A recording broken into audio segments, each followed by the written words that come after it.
Hey, Dillon here at Hannover Messe again. I want to show off another part of our booth, our device wall.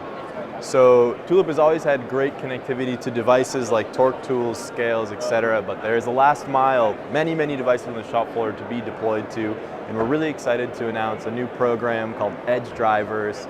This is an SDK that runs on the player, makes it very easy to write a driver to connect to any device on your shop floor in minutes and deploy it to Tulip inside the platform with no code.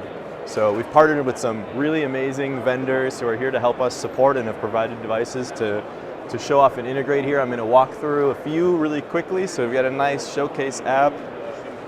We've got calipers, a classic item, now connected directly into the player or tablet that's running the Tulip device.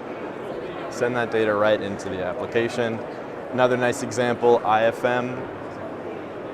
Here, let's see, we've got capacitive sensor measuring. Send that data right into Tulip. We're really excited about this possibility. We've got 700 drivers in the library right now. We're going to be adding more every month, and very soon you will be able to write your very own driver. Thanks.